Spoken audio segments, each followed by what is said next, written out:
Good morning, everyone. I'm delighted to call this hearing to order. To our witnesses this morning, Assistant Administrator Casillo, to Mike Bowman, to Amy Liu, Shane Whitehair, and Dr. James Lamont. Is that correct, Lamont? Is that the way you pronounce it? Is he joining us virtually? All right. The name spelled L-E-I-M-A-N, pronounced Lamont. I don't know how you get Lamont out of all that, but when you testify, that'll be my first question. But I want to thank, we want to thank all of you for joining us today to share your thoughts on an agency that is near and dear to the hearts of many of us, certainly to me, the Economic Development Administration. We're looking forward to hearing from each of our distinguished witnesses, and I'm also looking forward to hearing the perspectives of our EPW committee colleagues on the agency's programs, which have never been more important.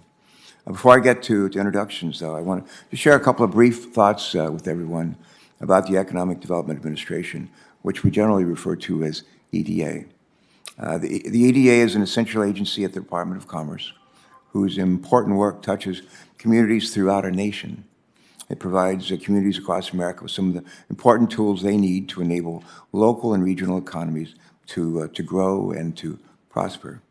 I've occasionally heard EDA described as something of a tugboat agency, small in size, but one whose assistance has an outsized impact on the region and the people that it serves.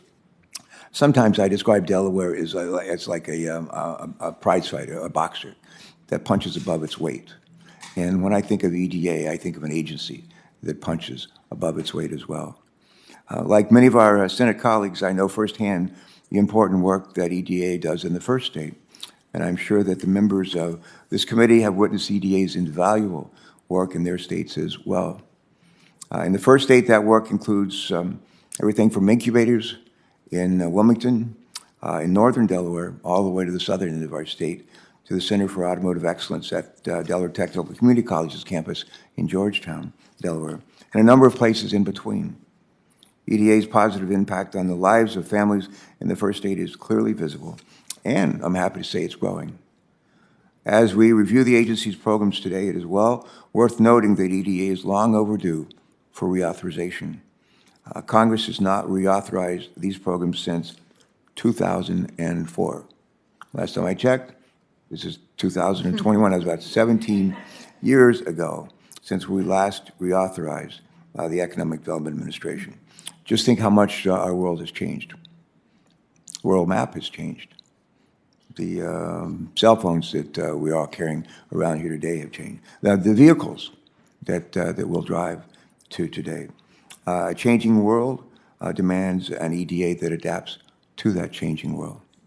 Over the past 17 years, we've witnessed amazing changes in technology, major shifts in our nation's workforce, and daunting environmental and climate change impacts in our communities, not to mention a pandemic that has shaken our economy and our perspectives on business to the core. My hope is that today's hearing will provide us with a better idea of what is working at EDA and what is not, along with what needs to be updated and what we can do to help facilitate those improvements. Abraham Lincoln once said that the role of government is, and I'll quote him, is to do for a community of people whatever they need to have done, but cannot do at all, or cannot do well for themselves. I put it a little more simply, and I quote Lincoln. I say the words of Lincoln: the role of government is to do for the people what they cannot do for themselves. It's a lot crisper, and I think it's hard to improve on Lincoln's words, but I think I have. The role of government is to do for the people what they cannot do for themselves. As we work together to escape the grips of this pandemic on our economy, we need to support our local and regional economies in ways that recognize the world in which we live and work has changed in extraordinary ways. As a recovering governor, I've often said that governors don't create jobs, senators don't create jobs, presidents don't create jobs, and if truth be known, neither does the EDA. What we do when we're at our best is work together. What we do when we're at our best is to work together to help create a nurturing environment that promotes job growth and economic expansion. We do well to keep that admonition in mind today as we explore how to best achieve that goal and enable communities throughout America not just to survive, but to thrive. And with that, before I turn to our ranking member, Shelley Capito, for her opening remarks, let me just offer a word of thanks to our first witness who has joined us here today. In recent months, a number of us had the opportunity to get to know Assistant Secretary Alejandra Castillo better as she has met with us here on Capitol Hill. She has visited our states. She has returned our phone calls. She's responded to our emails. We even catch her on Zoom from time to time. She is a servant of the people in the best sense of the word. She focuses on getting things done and possesses a can-do attitude. In short, she and the men and women of the EDA are a pleasure to work with. It's been a blessing in our lives. They share the same commitment that all of us do on this dais, and that is to work hard each day for our constituents and to improve the lives of those we're privileged to represent. And together, through smart decisions, appropriate investments, and hard work, we have an opportunity to make a positive impact on the lives of many Americans throughout this country of ours. With that having been said, let me now turn to our ranking member, Shelley Capito, for her opening statements.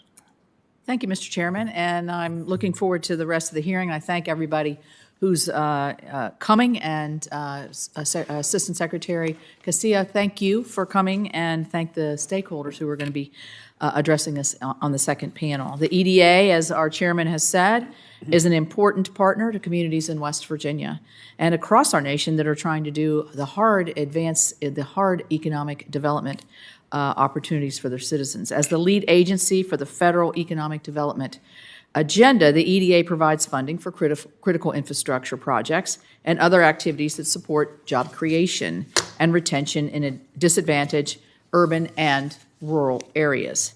In my capacity as the senator from West Virginia, I have worked to foster a renewed focus by EDA for our home state. And I think it's worked, because since 2015, West Virginia has received over $100 million in investments from EDA, supporting thousands of jobs. I appreciate so much the time that Assistant Secretary Castillo spent in West Virginia, in Huntington, and we've already talked about, hopefully, another visit in the near future.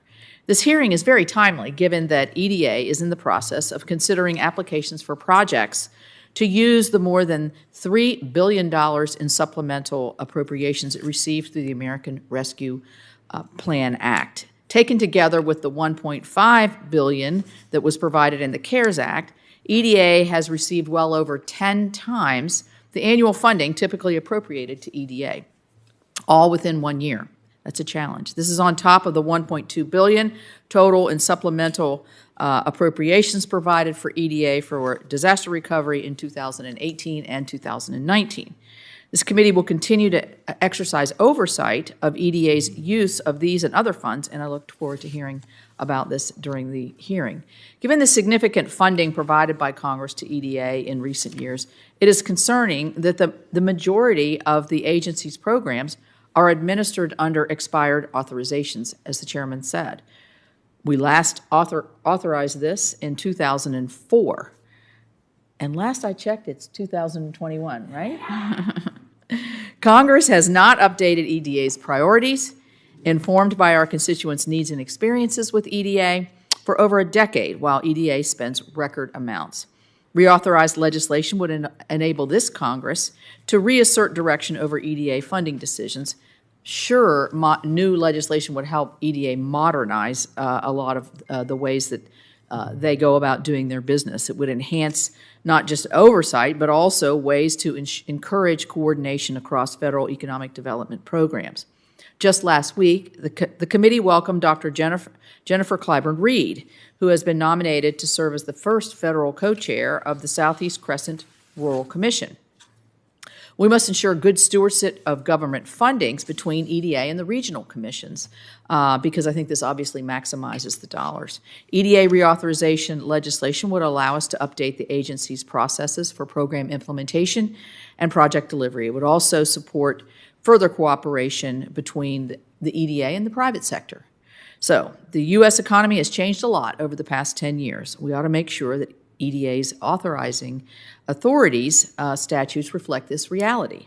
However, I must stress that reauthorization legislation will not be an opportunity to change EDA's traditional missions in favor of other missions. That is best left to other agencies. Neither would this be an opportunity to carry out a federal industrial policy in Washington that would pick winners and losers. So we must maintain EDA's focus on those areas that truly need assistance and continue with a industry-agnostic approach that emphasizes locally driven economic development decisions. As the committee considers reauthorization legislation, I look forward to hearing from Assistant Secretary Castilla and our stakeholders about implementation of EDA programs in general and what policy and programmatic improvements the committee should consider. In closing, let me again say I appreciate all of our witnesses. Thank you, Mr. Chairman. And so do I. So do I. And so do I. Well, how about you, Senator Ernst? Do you want? It's unanimous. I mean, it's bipartisan. It's good. Let me now turn to our first witness, Secretary Castillo. And if you could just give us an opening statement, then we'll ask some questions. Well, welcome. We're delighted that you're here. Thank you. Good morning, Chairman Carper, Ranking Member Capito, and distinguished members of the committee. Thank you for this opportunity to testify on the importance of reauthorizing the U.S. Economic Development Administration. I think that we can all agree that since EDA was last authorized in 2004, 17 years ago, the economic conditions that our communities face have changed. New industries have emerged while other sectors have declined. Regions have encountered and responded to devastating natural disasters, as well as we have all suffered from the impacts of the pandemic. Meanwhile, EDA has grown significantly in size and budget, particularly over the past 4 years, to address these challenges. Hence, this moment represents a critical opportunity to reauthorize EDA. Simply put, to be as supportive as possible to the changing and growing needs of communities, EDA must evolve. I look forward to sharing ideas on how we can work together to meet these goals. But first, I think it's important to discuss the impact that EDA has delivered since we were established under the Public Works and Economic Development Act of 1965, PWEDA. EDA has a long history of achievements, and an effective reauthorization effort will ensure that we are able to continue to deliver jobs and enhance economic activities in struggling areas for decades to come. We are committed to building on our legacy of success. I am particularly proud to report that EDA's work over the past 10 months, leveraging Congress's investment, including the CARES Act and the American Rescue Plan Act, to recover and rebuild from the pandemic, has been notable. More generally, EDA grants act as a catalyst to validate projects and mobilize outside investments. This has already been underscored by an ongoing impact evaluation conducted by the Urban Institute.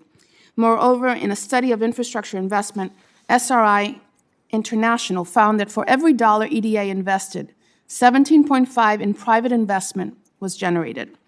EDA continues to study our impact to ensure that these funds are used effectively, and we will continue to update Congress and the public about these findings. In the past few years, we have improved our business practices to be more responsive to our customers, launched new evaluation tools and economic models, and over the past 4 years, grown significantly. For context, our American Rescue Plan funding represents the largest economic development initiative for the Department of Commerce in decades, a once-in-a-lifetime chance to build back better. This growth in appropriation has resulted in rapid capacity building inside EDA. Using the temporary hiring authority received under the CARES Act, we hired 83 highly qualified staff members, and we are in the process of hiring another 77 staff members under the American Rescue Plan. These staff members have helped EDA review and obligate over $1.3 billion of the $1.5 billion CARES Act funding, and we are confident that they will allow us to also obligate CARES and ARP funding by the deadline.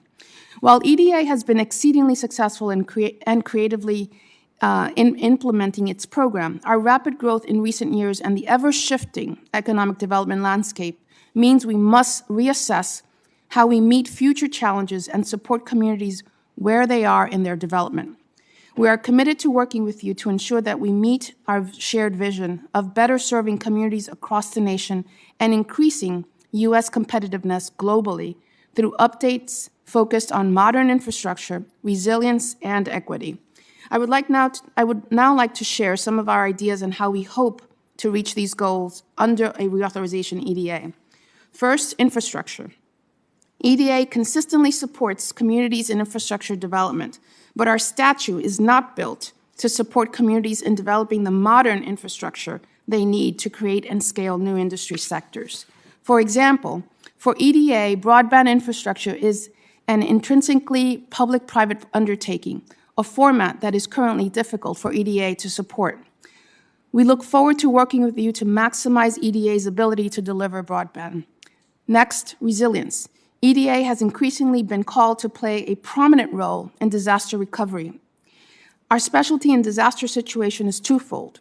First, providing support through the economic recovery support function to assess the economic impact of a disaster and help areas plan long-term recovery. And secondly, providing support through disaster supplemental and regular program funding. This two-pronged approach helps localities and regions build back stronger. We look forward to working with you to further cement these programs and help develop more capacity and expertise within EDA and throughout communities to respond to the future disaster effectively and expeditiously. Next, equity. We are committed to ensuring that our funding is equitably distributed. While our mission in itself directs us to support our nation's neediest communities, we continue to look for the best ways to advance equity across America. We have identified two ways in which we can better serve underserved communities. First, updating EDA's traditional distress criteria, and secondly, providing greater pre-development services. New measures of distress and our understanding of the best way to gauge long-standing inequities continues to evolve. To that end, we are currently assessing new or updated measures of distress that would better enable us to target communities most in need. Additionally, we have long engaged in pre-development activities, including capacity building, planning, technical assistance, and training. These activities have shown their worth by helping communities understand their need and provide access to EDA or other federal funding.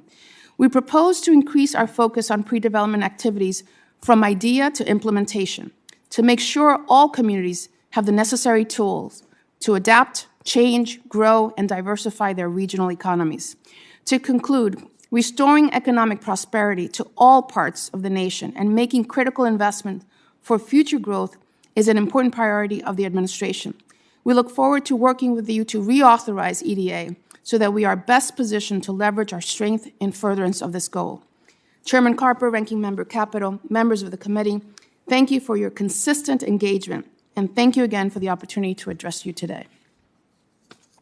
Madam Secretary, thanks so much for that. We've been joined by Senator Bozeman, welcome, and John, and Senator Stabenow. Senator Stabenow chairs the Senate Ag Committee, and one of the issues that she's been pushing is regenerative agriculture. I don't know if that's something that y'all have given any time or attention to in EDA. I just want to bring it to your attention as we try to think of ways to reduce the threat of climate change, too much carbon in the air. One of the ideas to do that is to pull carbon out of the air, make sure that we get it into the soil, can enrich the soil, make it more fertile, more productive, keep farmers on their farms and continue to produce. Senator Sabanow's legislation, bipartisan legislation, passed the Senate, I think 92 to 8, something like that. And I want to plant a seed, if you will, to note that this can be part of the solution. I've focused for years now. How do we address climate change, global warming, and do it in a way that creates jobs and economic opportunity, including in agricultural areas? So I would just plant that seed. Is this something that y'all have given any thought at all about? Just go ahead. And Mr. Chairman, if I might just interject, my partner in that is sitting right across the dais, Senator Bozeman, who has been really critical in our bipartisan efforts moving forward, working with farmers and ranchers. So thanks. As we say at markups in the Finance Committee when we talk about tax policy and tax reform, guilty. That's an acronym if you've not heard about it. I don't think we want to talk about that. We don't want to talk about that. This is a good thing to be guilty of, John, so good for you. Is this something y'all have thought about at all Any conversation about it? Regenerative agriculture and what role, if any, EDA can play in it? Yes. Yeah, your microphone.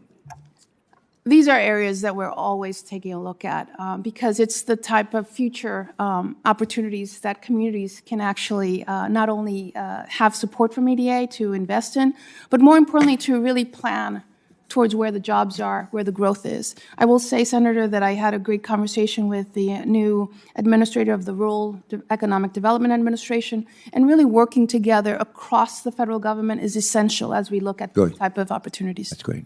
I agree. There's a time not too long ago that a lot of people in this country would question whether or not climate change is for real. And I think given the wildfires we've seen on the West Coast, sea level rise on the East Coast, I'm told that in Louisiana they lose about size of land the size of a football field. I want to say about every minute. And it's been going that way for quite a while. We have in Iowa, Joni Ernst just was with us for a little bit, but in Iowa they had hurricane force winds last year, blew down about half the crops in that state. So the stuff is real. The question is, how do we address the root causes of that in ways to create economic opportunity? I was born in West Virginia.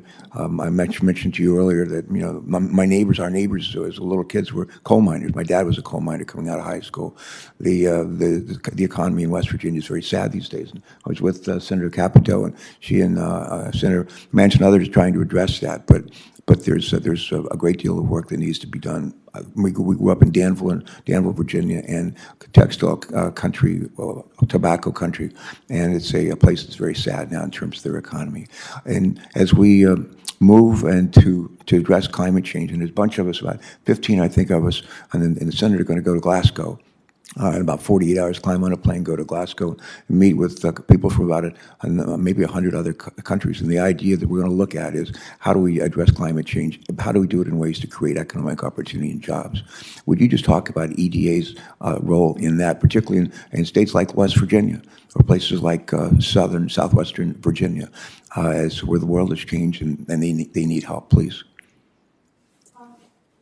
Senator, I will say that one of the philosophies of EDA is that there is no one size fits all. We actually are working very closely bottoms up with communities to make sure that we are responsive to their needs, but also making available the type of tools that they need to be able to plan for their own future. With regards to coal communities, as you may know, Senator Capito in particular, the American Rescue Plan has designated $300 million to work very closely with coal communities. And those are the type of not only programs, but also efforts that we're very much working hand in hand with individuals across states. I've seen incredible models that could be replicated, but I'm also making sure that we have the pre-development dollars to make sure that we're working with communities during that first initial stages of the planning, gap analysis, assessing what's viable, not to mention also on the workforce development side of the house, which is important as we look at communities as they transition. But at the end of the day, it's really working across the line to make sure that we're working with communities, but we're also looking at diversifying economies and what type of economic opportunities can be brought about, different types of industries, private sector as well. All right, thank you. For years, the Economic Development Administration received an annual appropriation of about $300 million. That sounds like a lot of money, but when you're considering the country with over 300 million people, that doesn't go very far. And we provided, as you know, about 10 times that amount of money, not forever, but for at least a brief period of time. I don't want us to end up a couple of years from now, 3, 4, 5 years from now, saying, what did they do with all that money? What did they do with all that money? And we want to make sure that we're providing you, through the authorization process, the resources and the flexibility that you need to make sure that we maximize the use of that money. Give us a couple of thoughts, if you will, some early thinking. How can we just make sure that we are a force multiplier with respect to the investment of those funds? Thank you, Senator. And I also want to thank the Senate for the trust that you have placed in EDA. You mentioned punching above our weight, But most importantly, we're really working to make sure that we're connecting with communities. Under the American Rescue Plan, I will tell you there are 6 different type of grants that were designed under the $3 billion grant package. One of them, for example, the Build Back Better, which the first phase was, the deadline was October 19th. We received 529 applications. It was designed. And that was just from Delaware and West Virginia, right? Well, but I From West Virginia, I know that. yeah. I wanted to highlight that because it also is indicative of not only the market appetite for big ideas, new industries, but also how EDA can actually make large-scale transformational type of investments through the Build Back Better challenge. The next one that's coming up is the Good Jobs Challenge, which we're on the road making sure that communities know that this is available. And again, thinking big, making sure that these investments have a multiplier effect.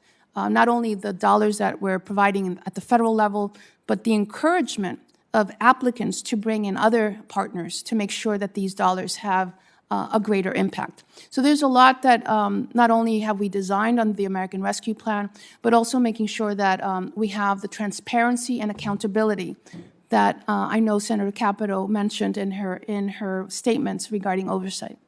Thank you so much. Senator Capito. Thank you, Mr. Chairman. I'm going to yield to the former chair of the full committee to ask his questions before me. First of all, thank you very much, Senator Capito. I'm a very proud conservative, and at the same time, I have been the strongest supporter of the EDA. There's no stronger supporter in the United States Senate.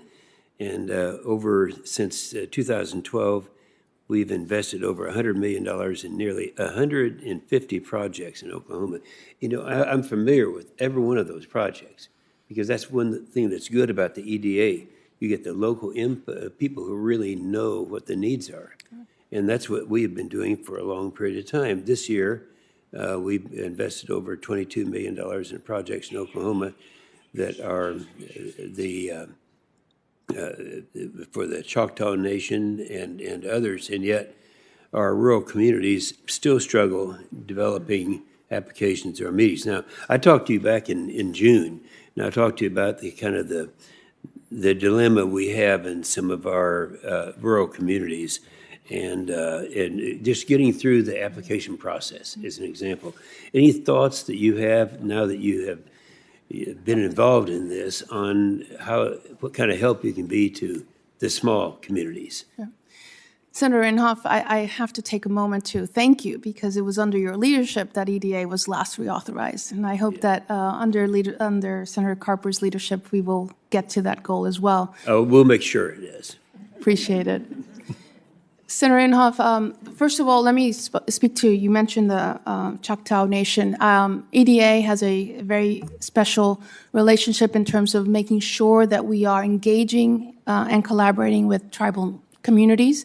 Under the American Rescue Plan, we've designated $100 million to tribal communities, as well as, most recently, we changed some regulations as to the type of partnerships that we can also engage with, and we've allowed for private sector entities that are wholly owned by tribes in furtherance of the tribes. So I'm giving you this example as a way of how we've expanded the way that we're working specifically with tribal nations.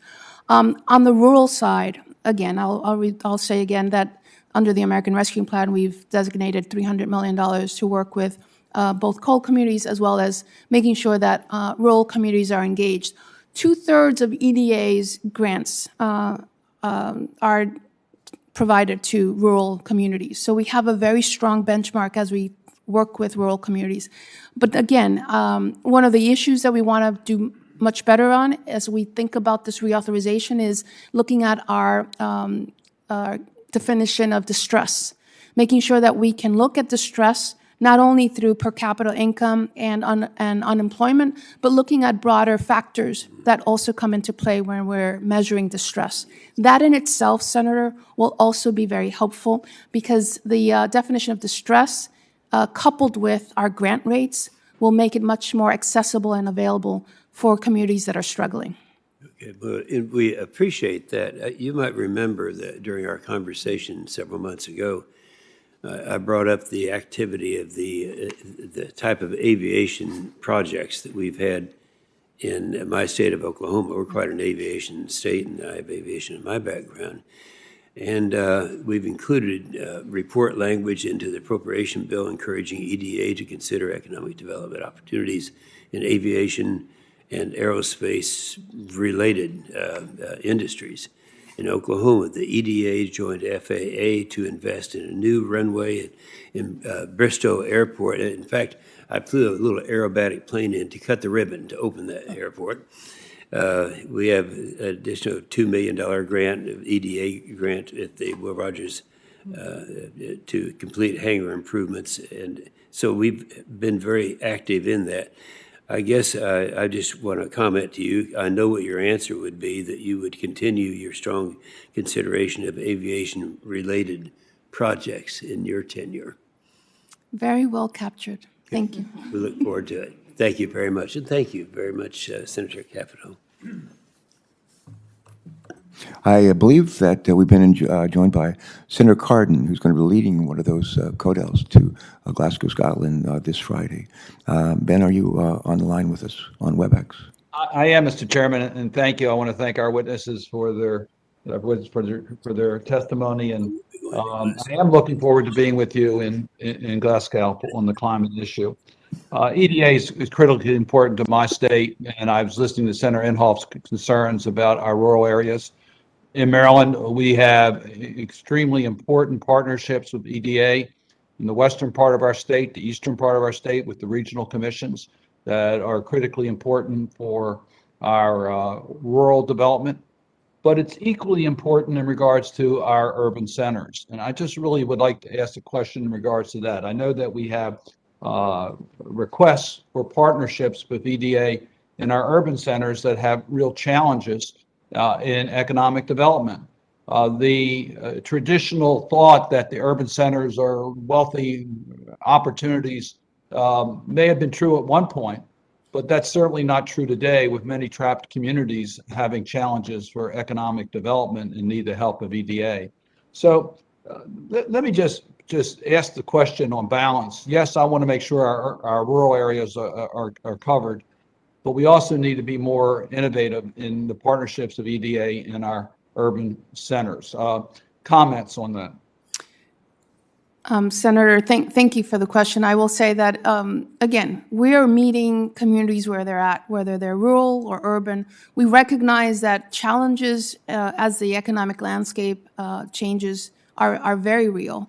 And again, as we think about reauthorizing EDA, I want to make sure that I underscore the point that even looking at how we measure distress is going to be very important. The other thing I will say, that as we look at our investment priorities, which are 7, and equity is at the top of that investment priority list, is making sure that we're meeting communities of color in urban areas and where in other areas as well, and recognizing that this pandemic has had such a disproportionate impact, specifically on women and people of color, in terms of the job losses, the type of industries that were overrepresented, whether it's a service industry. So you're absolutely right, Senator, in terms of making sure that we're paying attention across the country, every corner, whether it's rural, suburban, and urban.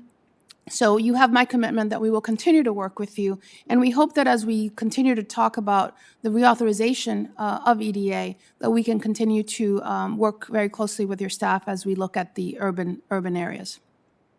Thank you for that reply. I can give you one specific example. The beautiful city of Annapolis, Maryland, our historic capital, which I had the privilege of working out from 20 years in the state legislature. Great city. It has a very high proportion of subsidized housing and has challenges of economic growth for a large part of the population. It's also extremely vulnerable to climate change, as we just saw during this past weekend with floods in Annapolis itself. So it's a community that very much, I think, can benefit from the EDA grant partnerships in dealing with its economic challenges. Let me move on to a second subject, if I might, and that is how you see EDA moving forward in workforce development. Hagerstown Community College is looking to provide facilities that need to provide more workforce development programs at one convenient location, looking at trying to consolidate a lot of its current activities. How do you see prioritizing workforce development, knowing that that is a critical shortage that we have today in getting qualified workers in particularly the geographical areas for EDA? Senator, thank you for the comment as well as the question. If I may just go back to the comment with regards to Annapolis. As you know, EDA does great investments in brick and mortar. And one of the things, the areas that we're looking very closely is how do we build resilient infrastructure, as well as looking at coastal communities and the impact of natural disasters and as you mentioned, as flood and the likes. So I just wanted to underscore the fact that we're working very closely with communities as they face changes in climate, as well as changes in economic opportunities. With regards to workforce, both economic development and workforce development go hand in hand. We know that right now, the pandemic, we saw a lot of loss in jobs. As I mentioned before, women and communities of color were impacted. We are also seeing employers who are having a difficult time finding skilled workers. Secretary Raimondo believes very strongly, and I support her vision, that EDA, as well as the Department of Commerce, has a role to play in filling this gap. We have been traditional brick and mortar supporting workforce development, whether it's systems and the ecosystem, but we also understand that EDA, particularly through its STEM apprenticeship, has had an opportunity to build systems that can support workforce development, as well as the grant that I mentioned before, the Good Jobs grant, which is actually bringing together partners across the board to look at workforce development. We will continue to work with our partners at the Department of Labor, as well as the Department of Education, to look at workforce development in a much more robust way. So there's much more to come, and it's a very urgent need as we look at not only economic development writ large, but as we prepare for the jobs of the future. Oh, thank you. I appreciate that response. Thank you, Mr. Chairman. Thank you. I'm going to go to Senator Bozeman if he'd like to begin his questioning. Thank you very much, and thank you for being here, and we do appreciate all of your hard work. As you know, many rural areas in Arkansas, similar to rural areas across the United States, are losing businesses, employment opportunities, and population. Many of these areas have benefited significantly from programs that target rural economic development, such as investments from the EDA. EDA is such a valuable resource for so many people who need this help. Recently, the administration adjusted EDA's investment priorities to include technology-based economic development and environmentally sustainable development, while omitting past priorities such as critical infrastructure and opportunity zones. I worry that the shift in priorities will leave rural America unable to address its critical infrastructure needs. I guess the question is why the shift? Why were critical infrastructure and opportunity zones omitted from EDA's funding priorities? And will critical infrastructure and opportunity zones still remain a priority for EDA? Thank you, Senator. I will answer the question in the following way. I think that we continue to work with opportunity zones as a tax-based incentive, as well as looking at communities that are defined similar definitions that are used for opportunity zones, which is distressed. And again, as I've said before, we're looking at not only expanding, but really revisiting how we measure distress, as well as looking towards partners. As you may know, we work very closely with economic development districts. We work with university centers.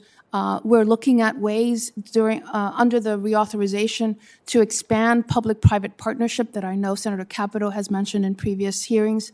And so at the end of the day, we are not only continuing our work with opportunity zones, but we wanted to make sure that as we looked at our investment priorities, we were looking at a much broader lens, the lens of equity, the lens of recovery and resiliency, workforce development, manufacturing, as you mentioned, technology-based economic development, environmentally sustainable development, and export and foreign direct investment. Those are the 7 priorities that EDA has put in place in order to direct some of those, direct the resources.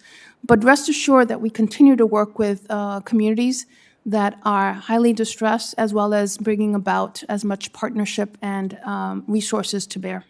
Good. The Senator Inhofe said the committee's been very supportive of the agency, and we do appreciate all the great work that's been done. It's been really helpful in Arkansas and distressed areas, and those experience substantial and persistent unemployment and poverty. With the decline of American manufacturing, agricultural jobs, rural states like Arkansas have seen good-paying jobs get shipped overseas, and the list goes on as to what's going on in rural America. So I guess the question is, how does EDA funding help rural states such as Arkansas bring good-paying jobs back to our citizens, and brag a little bit about what you're doing so we can continue to muster support for the great work that you are doing and go forward. Yes. So thank you for the opportunity to brag a little bit. But it's more than just an opportunity to brag. It's really to bring this conversation to how we are impacting communities. This reauthorization hearing is really not about a technical issue. It's about bringing communities to bear. And Senator, I've been delighted to announce several grants to Arkansas, looking at how we are working with individuals on the ground to be able to help them devise their own economic development strategies, working with the economic development districts, which are essential to the network that EDA has. And I know that one of the witnesses in the next panel will be talking about the role that EDDs play. But we work across the federal government, making sure that not only are we pulling in EDA's resources, but we're also working very closely, for example, with HUD or labor, looking at what's happening with energy, making sure that EDA can be that pivotal place that pulls in as much resources and planning as possible. Because again, what we don't want to see is one-offs. We want to see more systemic, more of the multiplier effect of how our funding can actually impact. With regards to manufacturing, as I mentioned before, it is one of our 7 investment priorities, making sure that we're bringing in companies into communities that can create those good-paying jobs that you referenced, but also making sure that the infrastructure to sustain those jobs are there, both physical infrastructure as well as the talent-based infrastructure. Very good. Thank you very much. Appreciate it. Thank you, Senator Stabenow. Thank you very much, Madam Chair, and welcome, Secretary Castillo. I think it's fair to say we have strong bipartisan support for what the EDA does and what you represent in terms of community partnerships, community, state, federal, as well as working public and private sector. So thank you for all the great work that the agency is doing. I'm also laser focused on tackling the climate crisis, which is already threatening our way of life and our economy in Michigan as well as across the country. And that's why I've championed a number of different pieces of legislation, whether it's electric vehicles or clean energy manufacturing or in agriculture and forestry, for folks to continue to do what they do best to help with the solutions. And the good news is we can invest in a cleaner future while also growing the economy. We know that, and creating good-paying jobs.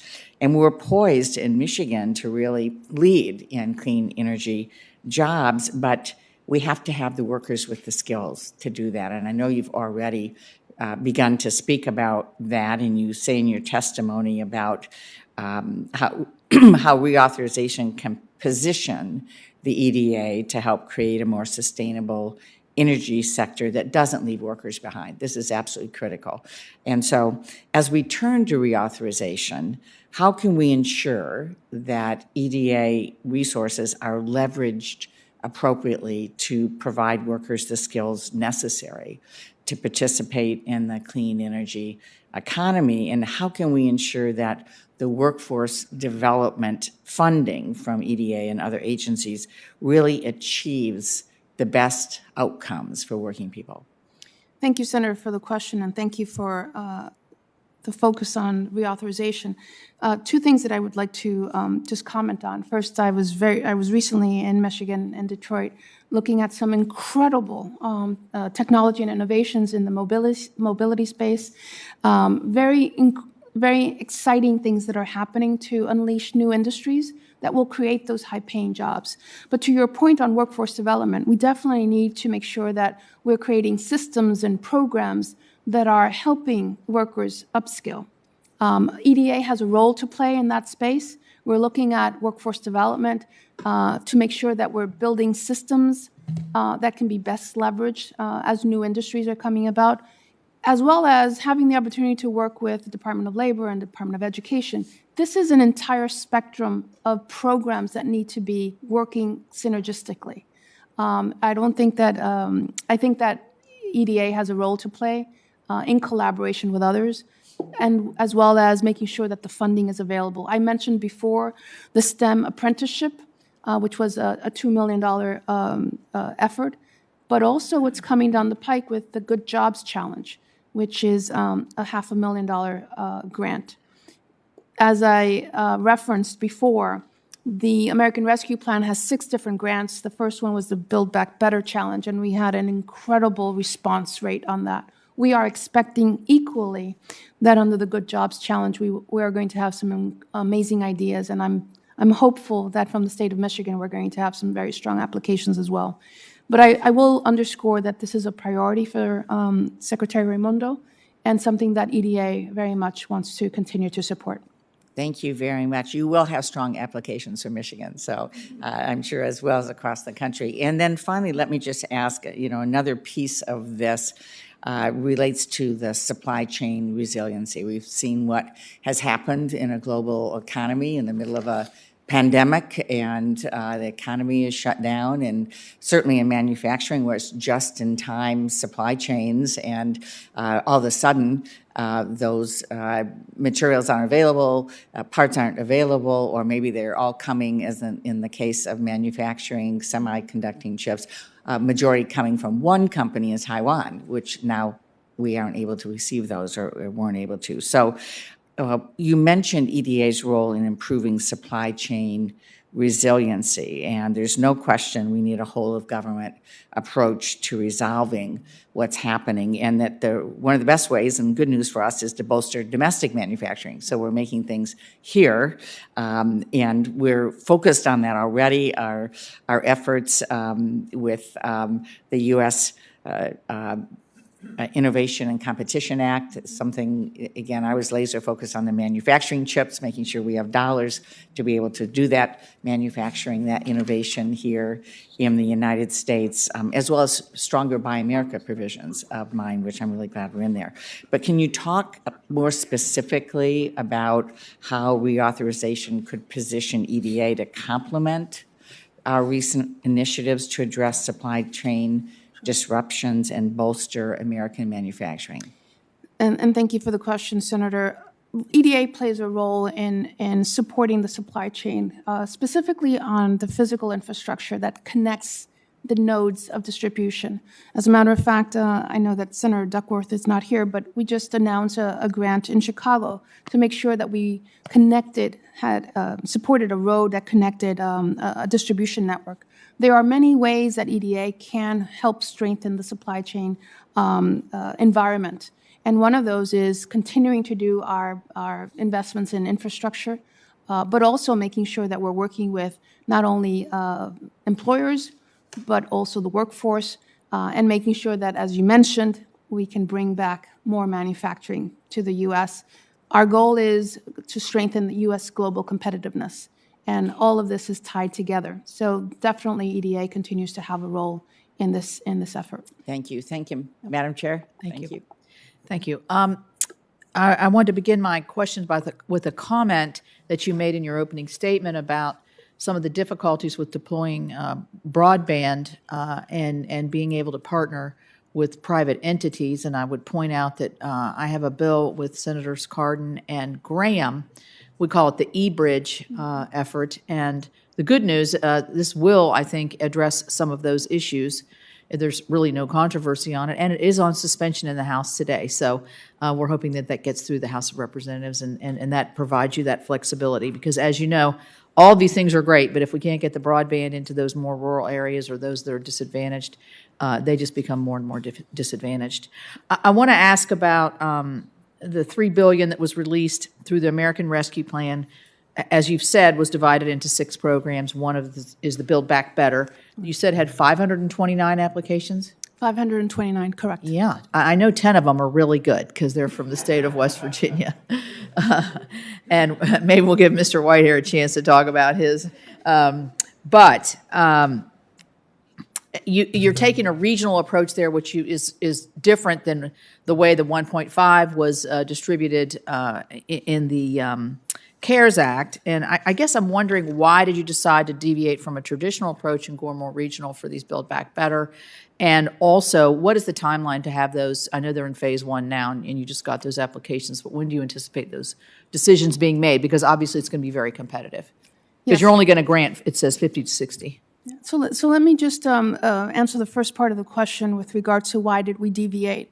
This was as I mentioned in my opening statement, a historic infusion of resources for EDA. We wanted to make sure that we had investments that were truly transformational. And we also wanted to make sure that regions weren't competing against one another. Hence why we were making sure that there was partnership.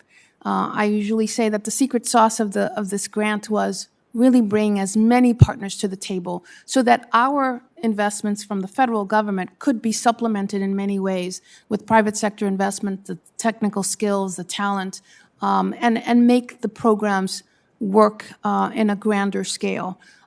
As I referenced earlier, the one-offs is not what's going to create the type of economic development that we need. And it's been interesting, Senator, to see just not only the appetite, the response, and the excitement for regional economic development.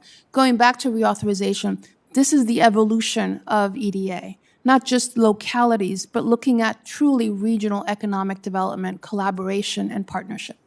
Well, I know that our regional EDAs have been doing this kind of thing for years, smaller. Maybe this is encourage more of them to get together. The last question I had was, after the phase 1 gets in, what is your timeline? We're expecting within the next few months to be able to get into the phase 2 approach. Okay. Right now, we're evaluating all of the 529 and making sure that we're making those decisions. You've mentioned in your testimony too that you would want to have in a reauthorization an update of distress priorities, new updated priorities. I guess, and then you mentioned, communities of color and equity and others, disadvantaged communities. I would imagine these would be enhancements to what were the traditional way that EDA would assess a distressed community, because distress is distress. I mean, could you kind of talk about that a little bit? Sure. Currently, our distress definition is per capita income, unemployment, but we know that communities have different factors that come into play. Whether it's rural communities being remote, looking at sometimes the age of the infrastructure of a community could also be an indicator. What we're looking for, and you mentioned it in your comments, Senator, is providing flexibility on how we determine that distress component.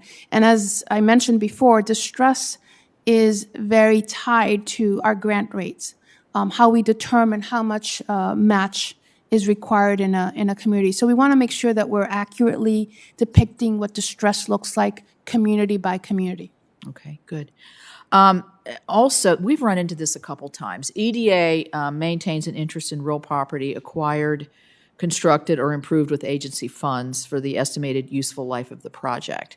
well, things change, and different properties might want to get repurposed for different reasons that might be more useful to the community. Are you finding that this is a nationwide issue? Is this something that should be addressed in a reauthorization piece so that we can have the flexibility to work with EDA to make that repurposing easier and more seamless? We find areas where we have those situations, and we work closely with the grantee through our regional offices. This is an area that I very much would welcome working with your team to make sure that we either best understand and assess how to address it. As you well pointed out, conditions change. Yeah, Senator Cardin and I have looked at this issue, and we have a bill out, the Reinvigorating Lending for the Future Act, and I think this might help give you some of that flexibility, which I think would be very, very beneficial. You did reorder, and you've spoken about this more than, well, you know what? I'm going to stop here because I see my clock's running out and go to Senator Kelly. Thank you, Madam Chairwoman. Secretary Castillo, thanks again for joining us, and it's great to see you again. And so, you know, this is, you know, making sure that EDA is doing, you know, robust outreach to stakeholders as American Rescue Plan grants are rolled out is very important to the state of Arizona. So I appreciate your work on this and the work of your team. I wanted to start by discussing the Assistance to Coal Communities program. As you know, back in 2019, the Navajo Generating Station, one of the largest coal generating stations in the country, ceased operations and it closed. The plant employed more than 1,000 Arizonans. Many of them were members of the Navajo Nation and the Hopi tribe. And the plant contributed more than $300 million a year into the regional economy. Yet when the plant closed, there were no industries in place to replace those jobs that were lost. And it caused a significant disruption in the regional economy and to folks' lives. And one of the lessons learned from the plant closure is the need to make early investments in regional economic development to help these communities that are going to have to go through a transition as, you know, shocking as this. I mean, it was a challenging time for so many members of the community in northern Arizona. So we currently in Arizona have several other communities that are preparing for such transitions. And I'm hopeful that as part of the EDA reauthorization process, we can ensure that the Assistance to Coal Communities program is prepared to meet the modern day needs of energy transition in communities, especially in the state of Arizona, but also across the country. Secretary Castillo, what lessons do you believe EDA has learned since the Assistance to Coal Communities program was created in 2014, and how have those lessons learned been integrated into this new coal communities commitment that is included as part of EDA's ARPA grant program?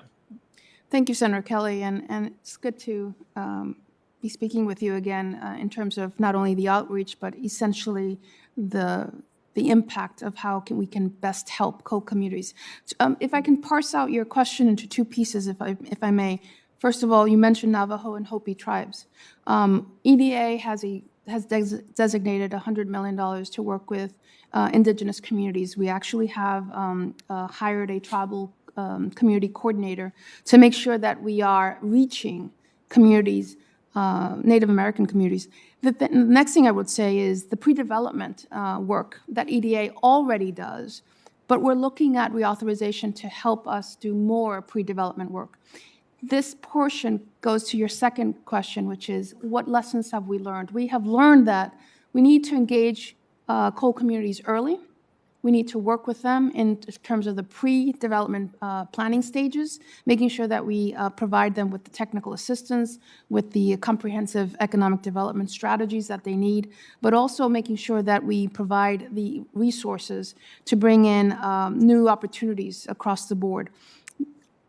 I've said before, we meet communities where they're at, whether it's at the initial stage of a coal plant closure or nuclear plant closure, or whether it's further along. We have the different types of tools to work with communities very closely. But a lot has been learned, a lot has been gleaned from experiences in the past that we're putting into place, especially as we look at the coal community Build Back Better challenge. Well, I'd like to make sure that the communities in Arizona that are going to experience these sort of transitions are connected with your office to help with this transition. So I'm going to make sure that my office follows up to make sure there's a connection there. And with that, since I only have 30 seconds, I yield back. If I may, Senator, before you leave, happy to also collaborate with you and visit with you the communities in Arizona. That'd be great. I look forward to that. Yep. Thank you. I think that we have exhausted our questions for the first panelist, Assistant Secretary. I want to express my gratitude, both from me but also from Senator Carper. He had to leave to go to a business meeting on another committee and apologizes, I'm sure, for not giving you the official farewell, so I'll give it to you in my stead. And thank you so much for everything you're doing and will continue to do. We appreciate it. Thank you, And I'll Senator. call the second panel up.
I'm going to assume that our first witness, Ms. Liu, is virtual?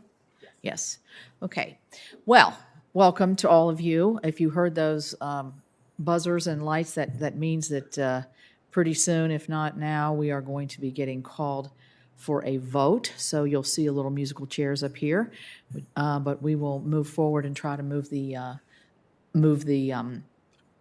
session along so we can get good questions in. I want to welcome the second panelist. We have Amy Liu, who is joining us virtually, and she is the Vice President and Director of the Brookings Metropolitan Policy Program, which she co-founded in 1996.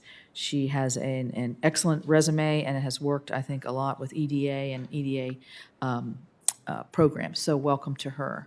Our second witness is Mr. Mike Bowman from the great state of Delaware, and I'm sure the chairman is sorry he's not here to introduce you, but he is the Assistant Director of the Office of Economic Innovation and Partnerships, University of Delaware. He has also been, I thought, found interesting in his bio, Chairman and CEO of the Delaware Technology Park, a collaboration between the state of Delaware, the University of Delaware, and private industry to launch and support technology companies. We're trying to do that in West Virginia, so be interested to hear what you have to say. Next, we have Mr. James Layman. Am I saying that right? Okay, good. So, Mr. Kramer, do you want to introduce? Sure, be happy to. Commissioner Layman, thank you, first of all, for your service to the people of North Dakota, and thanks for accepting the invitation to participate in today's hearing. Dr. Layman was appointed the commissioner of the North Dakota Department of Commerce in March of this year by Governor Doug Burgum. And prior to that, he's served in the agency as the Director of Economic Development and Finance, a position I once held, and I didn't have nearly the credentials or the success in attracting capital as Dr. Layman has had in his career there, so really grateful. And throughout his time, Dr. Layman's demonstrated an incredible ability to attract interest and capital to North Dakota and to develop our abundant natural resources, particularly natural gas resources. And we're grateful that you're here and look forward to hearing your testimony. And last but certainly not least in my mind, I'm here to welcome my friend and fellow West Virginian Shane Whitehair, who I've known for a very long time, we've worked together for years. He was working under the tutelage of one of our favorite people, Rosemary, who we lost, and Shane has picked it up from her and done a great job. But when I was the 2nd District Congresswoman, we worked a lot together. Shane has been the Executive Director of the Region 7 Planning and Development Council for more than 2 decades, overseeing critical economic and community development projects across 7 counties in West Virginia, sort of in the midsection of our state. Similar to other regional councils in our state, Shane and his team are an invaluable asset to us as elected officials and the communities that they serve. I appreciate his service as president of the West Virginia Association of Regional Councils, as well as he serves on several boards. He's a graduate of Marshall University. Shane and his wife, Amy, are the proud parents of 2 children. I think one of them was probably not born when I first met you. One is now a college student and the other is a junior in high school. But I want to thank him for agreeing to lend his expertise to us today and for being a testament to the talent that we have in our great state of West Virginia. We'll start with Ms. Liu. Am I pronouncing your name correctly? It is correct. Good. Great. Well, Ranking Member Capito, Chairman Carper, and members of the committee, I do want to thank you for this opportunity to offer testimony as you begin to explore the reauthorization of the U.S. Economic Development Administration. I lead a program at Brookings that is dedicated to helping local leaders create communities that are prosperous, just, and resilient, no matter their starting point. This includes cities and metropolitan areas and their interdependence with rural communities. In 2016, I authored a report called Remaking Economic Development. This report came from my experience working alongside coalitions of dozens of leaders in dozens of metropolitan areas around the country, such as Greater Phoenix, San Diego, Chicago, Northeast Ohio. We also worked with governors to revitalize urban and rural regions. And the goal was helping these regions and these leaders grow good jobs, diversify and strengthen their industries, and ensure that workers were better off amid a disruptive, rapidly changing global environment. Now, in that paper, I argued that traditional economic development, sales, marketing, recruitment, wasteful incentives failed to respond to what is needed to compete and prosper in the modern economy. Instead, the field of economic development and regional economic development had to embrace a broader vision backed by years of academic evidence. And that is that the purpose of economic development is to put a region on a path to higher growth by improving the productivity of existing firms and existing workers in ways that lead to better incomes and living standards for everyone, closing disparities by race and place. That means good economic development is inherently inclusive because it maximizes the participation of more people, more businesses, and their neighborhoods in economic growth, creating enduring prosperity. And this vision is even more urgent in the post-COVID economy. So based on my experience, I'm here to offer 3 broad observations as you begin to shape the future of EDA and federal economic development policy. First, is that local leaders are really trying to deliver on this kind of meaningful economic development, but they face many obstacles. It's just simply hard to get off the addiction of business attraction and incentives, even though most job growth comes from startups and the expansion of existing businesses, and even though most incentives cost more to the taxpayer than their benefit. Leaders are, as they try to pivot away from business attraction, they struggle to acquire the staff, the skills, and the overall resources to take on new and more complex roles, such as coordinating on talent development, scaling up small and mid-sized companies, ensuring there's childcare and transportation access for workers, or helping local businesses promote diversity, equity, inclusion. Leaders also lack the civic capacity to bring together multiple stakeholders across multiple jurisdictions around some common objectives. In fact, one leader actually told me that, quote, regional collaboration has never been more important, but it's also never been harder. And leaders still confront traditional performance metrics that reward outdated behavior. For example, the number of jobs created through deals in the pipeline, it does often overshadow other important outcomes and strategies, whether the jobs created are good, whether worker incomes are growing, whether there are enough skilled workers or STEM graduates to meet employer demand. So the bottom line here is if U.S. metro and rural regions struggle to adapt, then the EDA interventions and investments won't likely take root and drive intended outcomes. Second observation is that the federal government can reward good regional economic development, yet to do that, EDA itself must modernize. Briefly, here are 5 recommendations. EDA must be a true partner, not just a grant maker. For an agency that is supposed to support bottom-up solutions, it remains perceived as a top-down grants administrator. It needs seasoned economic development professionals, particularly in the regional offices, who can engage meaningfully with local leaders. 2, EDA must adopt and embed the broader vision of economic development across its programs, regional offices, performance metrics, its SEDS process. The ad hoc experiments via appropriations or the executive actions must give way to deeper institutionalized capacity and changes in the agency. 3, EDA ought to codify programs that work, like the $1 billion Build Back Regional Challenge Grant. And I recognize the program is new, yet the design is really promising. The funding is properly scaled to match the size of the ambition. It rewards multi-sector collaboration to deliver multi-pronged strategies. It articulates outcomes that matter, such as long-run industry competitiveness, racial and economic equity, bridging urban and rural linkages. 4, EDA should lead federal interagency coordination of regional economic growth to match the integrated approaches in communities. And 5, EDA should prioritize local capacity building, such as quality technical assistance and pre-development assistance funds to help local institutions meet this mandate.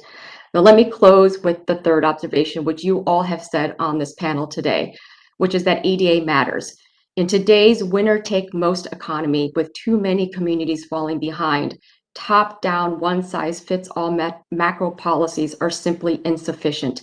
The U.S. needs bottom-up, place-based, comprehensive economic development that is responsive to the unique conditions of each region so that every community has a shot at economic success and opportunity. EDA is the sole federal agency with that mission, and that is the opportunity with this reauthorization. Thank you.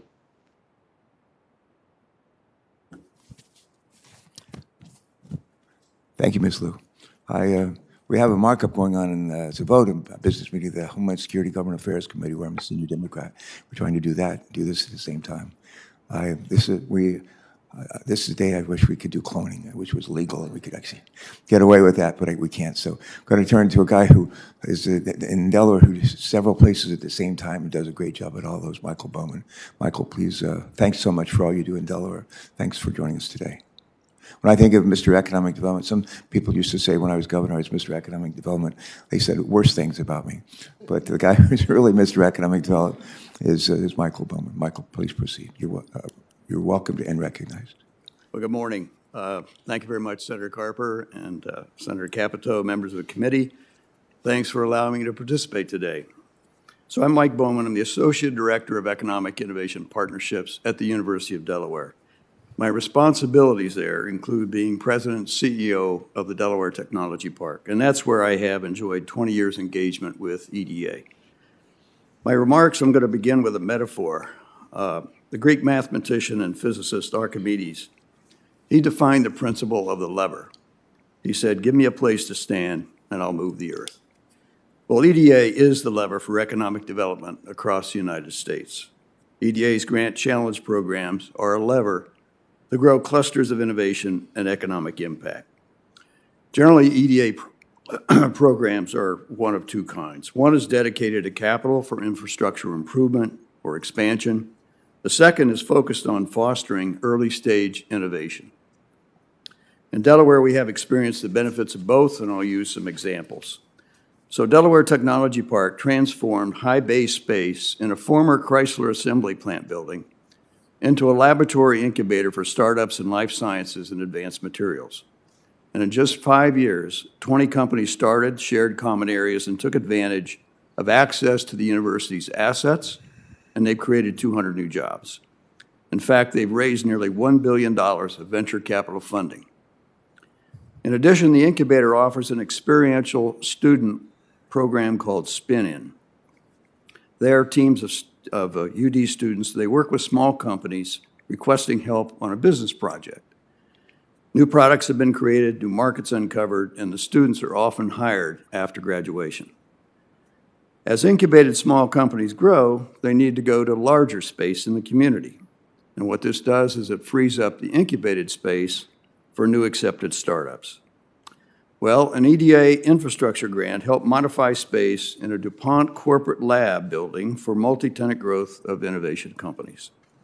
A few companies there have already begun plans for their own building as their next expansion steps. EDA support has been crucial to Delaware's economy and successfully replicated across the country. With EDA's recent increased funding capability, numerous community outcomes should be expected across the country, but they'll vary depending on local resource capacity, the existing and growth potential of the current industrial base, and the leadership to execute and sustain. Many successful urban clusters already exist that benefited from EDA support, such as University City and Philadelphia. Rural clusters are important for cutting-edge technology transforming agriculture. Now is an important time for the U.S. to act boldly to be sure we excel. It's worrisome that China greatly exceeds U.S. technology funding and recently passed us in annual patents. So in closing, I'd like to make 3 observations with suggestions for consideration to enhance EDA and their role in the economy. The first is the model that's shown to produce the greatest sustainable results requires a commitment by a state or local government, a credible academic institution, and private sector participation. EDA's newest challenge grant competition embodies that model, but there are some potential barriers to full participation. Some rural areas may not have an academic partner or access to sufficient broadband to be effective. Another major constraint in many regions is the required 50% cost match. For many promising applicants, 50% is a non-starter. Second, EDA should use its role for better collaboration with other federal agencies engaged in economic development. Many federal agencies have valuable complementary innovation programs, and they can be linked. And third and finally, the application process and subsequent managing process for winners, frankly, is very challenging. The concern is HBCUs in some rural areas will have serious difficulty, and they may not even try to apply. So there are some systemic issues that could be improved. In conclusion, I believe EDA reauthorization with enhancements can help the U.S. get on a better track to global competitiveness. And thank you for allowing me to comment today. Michael, thank you so much. And again, thank you for all that you do for your presence today. I look at your name and I say L-E-I-M-A-N. It should be Layman or Lyman, but it's not, is it? It isn't, Senator Carper. It's James Lamont. Lamont? Yes, sir. Oh, it's like French. Lamont. It is, actually. Very southern French, but it is. Bienvenue. Please proceed. Thank you. Well, good morning, Chairman Carper, Senator Kramer. Thank you for having me, and members of the Environment and Public Works Committee. For the record, I'm James Lamont, Commerce Commissioner for the great state of North Dakota. I'm here to testify on behalf of the state as well as rural communities with respect to the reauthorization of the Economic Development Administration. In the aggregate, our experience has been very positive, but like the previous 2 speakers, there are several areas where we believe the agency can be more effective as well as its programming. A little bit about North Dakota. Just 3 years ago, the Department of Commerce had slightly over $1 billion of projects in the pipeline. Today, as I sit here, we have in excess of $25 billion in economic development projects in the pipeline. So to put it into perspective, when compared against our gross state product or gross domestic product, literally 50% of our economy we have today in capital expenditures or CapEx opportunities. I don't believe there are many states in the country that have that type of ratio. We believe this is due to a vision that takes the second largest hydrocarbon producer in the United States into the nation's first carbon neutral state by 2030. This will be led through innovation and not regulation, but is augmented through agricultural technology development, the energy transformation that I cited with respect to clean fuels development, unmanned aircrafts development, as well as a large manufacturing base that we intend to grow, especially around clean fuels. We believe that partnering with industry and smart government programs has led to this success, and we want to see it continue and hopefully be the vanguard for rural America with respect to growth and opportunities. With respect to the EDA, I just want to kind of highlight some successes we've had because it's a great agency, a lot of great programs, but again, I'll talk about some of the solutions we're proposing. We recently received $2.7 million in dedicated tourism funding, $1 million for community planning efforts. City of Grand Forks received $1.1 million, and in that $1.1 million, their first tenant, Foreign Innovation Center, also known as Air Autonomy, recently outcompeted dozens of global companies in international unmanned systems for $1 million prize. Millions of dollars in funding for UAS planning. We will be the first state in the United States to have unmanned systems capability, and we'd like to thank the Federal Aviation Administration for being proactive and responsive to our needs. We're commercializing a number of sophisticated technologies as a result. And then the technical assistance funds, just like many of that were mentioned by my peer here from Delaware, they help commercialize activities relatively quickly as well. So thank you. Albeit small for a small state, these grants do make a big difference. However, as you consider reauthorization, we would like to request a few adjustments. First and foremost, we find that a lot of the programs are sort of top-down, and as a result of that, it's very difficult for us as a state to acclimate and also utilize those programs to their full advantage. So in effect, programs that might work for the coast don't necessarily work in the middle part of the country. So by shifting rural development to focus on a sort of bottom-up strategy, because our communities do know, as evidenced by the $25 billion in projects I just talked about, we do know where we need to go using an asset-based approach for rural development. We'd also like to see the prioritization of community self-determination through meaningful local participation, leadership, and ownership of these programs. Albeit the EDA is among the more flexible institutions in the federal government, we find that, again, those restrictions constrain some of our communities to types of growth that aren't necessarily conducive for an energy or an ag-producing state. We'd also request that you invest in strengthening local ecosystems. We're finding that particularly important, especially as we transform into a cleaner energy economy. This could be done through public infrastructure and initiatives that aren't necessarily a one-size-fits-all. We request that more programming focus on workforce development. I know it's a national problem, a very systemic problem, but we find that it's particularly acute in rural areas because we don't have the same abilities to draw from talent pools that might exist in other parts of the country. And sometimes these programs actually aggravate the problem. So we're asking that people take a hard look at, especially in the Intermountain West, how the dynamics work from an employment perspective before these programs are prescribed. And then lastly, a less stringent approach would help rural communities transform their economies. An example I can give are coal communities. We have the largest lignite reserves in the United States, and we look at a program like the recently $300 million that was set aside for coal communities. Well, the problem we have is we have the largest lignite reserves, but at the same time, we've been grouped into a category that limits us to $5 million.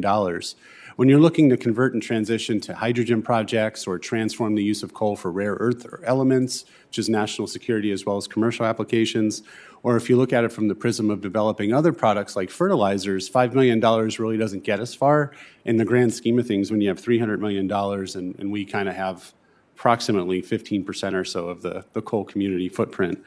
So in effect, we'd like to thank you again for the previous appropriations as well as participating in these programs. This is the time for rural America to kind of come together and utilize these programs to their full advantage. And as a result, we're asking the federal government to join us on this journey and help us grow that $25 billion pot to something bigger. So thank you. Thank you, Mr. Lamont. Monsieur Lamont. Merci. De rien. All right. A man who has his last name is Whitehair.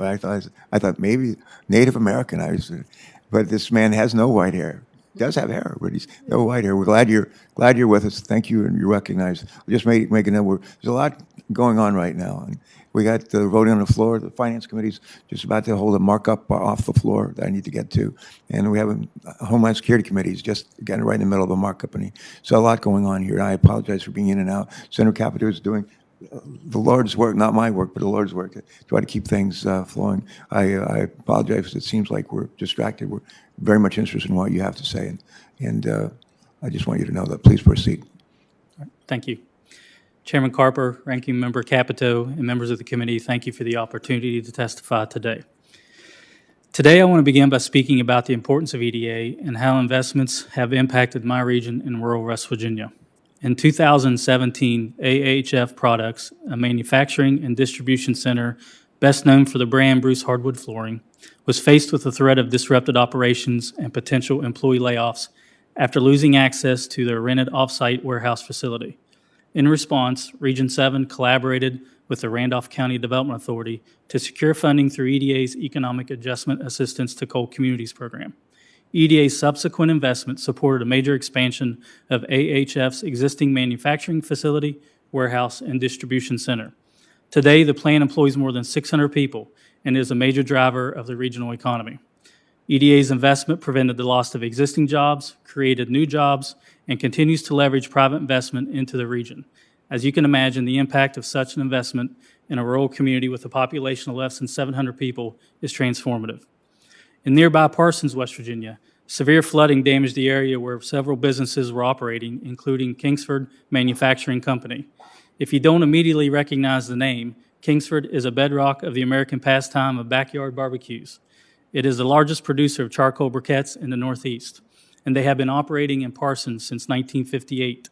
After the flood in 2018, EDA awarded a grant for a sewer project that enabled several businesses to relocate out of the flood-impacted areas to a new industrial park and to serve the Kingsford manufacturing facility. In doing so, this investment ensured that businesses and jobs stayed within the region, preventing relocation elsewhere. EDA's success stories extend far beyond my region. My organization is just one of nearly 400 EDA-designated Economic Development Districts, or EDDs, across the country. In reauthorizing EDA, I encourage the committee to continue to invest in EDDs, which have been core institutional EDA partners since the agency's inception. EDDs are essential at the local levels, especially because they help local entities navigate the application process for federal grants. It has been remarkable over the past year and a half to see EDA receive historic funding levels. However, I implore the committee to first take steps to prevent EDA's original mission and structure from being undermined as new priorities and stakeholders emerge. I also encourage the committee to authorize investments in EDA operational capacity to ensure that they remain sufficiently funded and staffed in future years. Currently, lacking funding for administrative and staff capacity is a challenge that many EDDs face. Second, I encourage the committee to increase annual authorized funding level for EDA participation planning grants. Planning grants help ensure that federal investments are more strategic and more fiscally responsible than they might otherwise have been without thoughtful, intentional planning effort at the outset. In tandem, I also encourage the committee to restructure cost share by raising EDA's federal share to 90% and reducing local match to 10% for all EDA partnership planning grants. This would prevent a scenario where federal funding increase results in unintended consequence of burdening EDDs with having to come up with increased local match dollars. EDA's current local match requirements already pose a significant barrier for many EDDs in West Virginia. Third, in reauthorizing EDA, I encourage Congress to create a rural communities competition. In keeping with EDA's commitment to equity, it is crucial to ensure that equity for rural communities is a key consideration. I would encourage the committee to put forth a model that levels the playing field by creating a separate competition open only to rural applicants under a certain population threshold, separate from urban applicants. An example of this approach elsewhere in the federal arena is the Department of Transportation RAISE grant program, which requires half the program's funds go toward rural projects. Finally, I recommend that the committee specify that EDA investments into high-speed broadband deployment are an eligible use of EDA funds, placing emphasis on improving sufficient broadband infrastructure in rural communities especially, as proposed in the eBridge legislation that was previously introduced and sponsored by some of the members of this committee. EDA investments have been essential to my region, and I encourage the committee to support reauthorization of the agency in a manner that ensures that communities like mine have a fair chance to compete in the global economy. Thank you, and I appreciate any questions you may have. Thank you, sir. I'm going to ask before I run the vote, I'm going to ask each of our three witnesses, sitting behind you on the front row, over your left shoulder, is Secretary Castillo. She's been good enough to stay and to listen, and with her staff. as to what you have to say. I'm going to ask each of you to use this opportunity just to mention just one highlight. One, if you can only say one piece of advice, request, whatever, for the agency that she leads, that you would like her to walk away from here today, her staff, with, in their minds, fully embedded is on their to-do list. Michael, anything you have that really stands out, please. You may have something already said, but say it again. Yeah. Well, if I did an overall summary, it's not been authorized since 2004. You think how much technology has changed. We've all talked about that. I would really recommend that they have to get into the current environment in our economy in this country and where it's going. And I always like that, looking forward, not backward. And that's what we're going to have to do. That would be my takeaway. Good, that's a great one. Okay. Monsieur Lamont. Thank you, Mr. Chairman. I appreciate it. Sorry, it's hard not to laugh. Well, Secretary, I would recommend, first of all, I want to say the gentleman's name is Alex Smith, and he runs the Dakotas, and he does a fabulous job trying to reconcile some of the federal strings with our rural needs. But what I would highlight is rural America is literally leading, in my opinion, the biggest transformation for the country's economy in quite a while with clean energy development. We're seeing that, again, I'll reiterate, through innovation. And if we could look at a bottom-up strategy, Madam Secretary, in terms of program development specific to programs that have the biggest impact on the nation's economy, I think that would definitely help. And rural communities are leading that direction.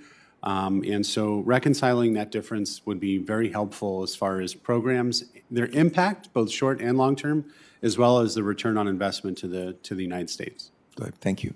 Mr. Whiter. Yeah, well, thank you. Same question. Same question. Same question. So, as an EDD, She's sitting right over your left shoulder. Right. She's listening intently, hanging on every word. As an EDD, obviously, we're intimately involved with a lot of the project development, dealing with the local governments, local communities, and developing these projects, developing strategies. So my main message would be is to continue the relationship that EDDs have with federal EDA and enhance our ability to be able to provide additional services to our communities. That may be by increasing funding opportunities for our partner through the Partnership Planning Grant Program, to allow us to empower our offices to be able to provide the additional services that are being asked of us. Because in rural West Virginia, I mean, our communities rely so much on EDDs.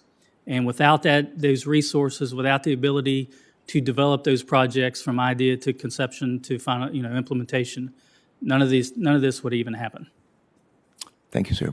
Amy Lou, are you still joining us remotely? I am still here. Hi. Where are you today? I am actually at home today in the DC area. So I apologize that I couldn't be there in person, but it's wonderful to see the great turnout you have today. Yeah, this is the next best thing. There's a lot of interest in this, a lot of interest. Ms. Lou, a question, if I could, for you. One of our priorities, I think it's one that we all share here, and it's, I think, a priority of the administration, too, is to focus on equity, as you may have heard.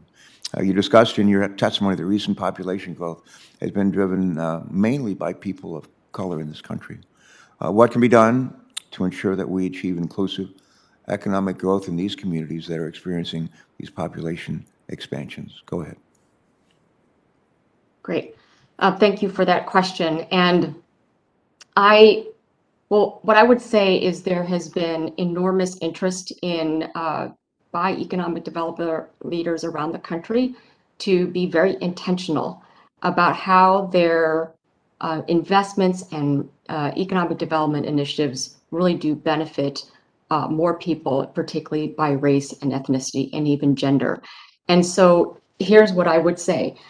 Corporations too, their businesses, their employers have also been very focused, particularly in the past year, on how to embrace diversity, equity, and inclusion, not as a moral imperative, but as an economic imperative, because the next generation of workers in many of our workplaces are young people of color, and they are demanding to be in a setting where they can see themselves and their leadership in the work. And so this focus on equity is an economic competitive proposition. and opportunity. And so what that means is a lot of economic development leaders are first being explicit about their goals and in terms of making sure there is increased racial and ethnic, immigrant, and gender representation in entrepreneurship, in the workforce strategies that they are partnering on, in yes, firm ownership, and then maybe the neighborhoods too that they are trying to support. The projects in which, as they think about site locations, are they focusing on neighborhoods that have long been underrepresented? The second is economic development leaders, as I talked about in my remarks, are really trying to partner differently. They're realizing that they need to partner with community organizations, workforce organizations, nonprofits, to meet that objective, community colleges, to reach first-generation workers and supply them in partnership with their employers, apprenticeship programs. And so having the flexibility for these economic development organizations to create those kind of partnerships to reach those goals are really important. Yeah, thanks very much for that response. Senator Capito, thanks very much. Thank you. And I want to thank the witnesses again. I want to start with Mr. Whitehair. I know in working with projects throughout the state of West Virginia with the regional development, economic development councils has been really, really good. But I also know there's frustration. There's frustration that you can't get awarded. It doesn't meet the criteria. And then I think people get discouraged because they get rejected by EDA. And, can you kind of get into that a little bit and how we could improve that? I mean, you mentioned more capacity so that you could help other people with their applications. Is it, what's the hang up sometimes on these kinds of things? Well, good question, Senator. Thank you for that. I think one of the struggles we have in West Virginia is the local match requirement. A lot of these small rural communities just don't have the resources. And for that matter, there may be a state funding program that we can't necessarily match or find that it goes with the initiative that we're trying to get awarded. So one of the major issues that we have is trying to come up with the required match commitment that's part of EDA's statute. Now, if there's a way to possibly, and I know, the assistance to coal communities, there's an 80-20. They kind of, were flexible with lowering the match requirement. But I think those guidelines that are used today are kind of maybe a little bit outdated, maybe need to be looked at again to see if there's a way to lower the local commitment that's required for these projects, because these projects, not only are they becoming more difficult, but they're getting more expensive. Right. So those local match dollars increase as those costs go up. So it's definitely a prohibitive factor in pursuing or trying to get EDA funds. What about the metrics of the project? I think we've been through this too in West Virginia, where one of the reasons that we were maybe not getting as many EDA grants as we would have not just liked, but maybe deserved, is that quantifying the job, not just how many it's going to create, but how many it's going to save.